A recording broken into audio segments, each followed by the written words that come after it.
Ciao a tutti amici, oggi vi mostro come scaricare e installare Python su Windows. Allora, ci sono due modi. Il primo, aprite un browser qualsiasi e cercate Python Download.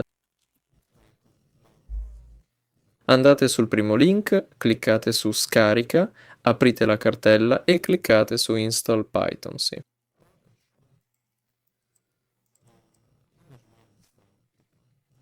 Dopodiché, apriamo. Oppure potete andare nello store, il Microsoft Store.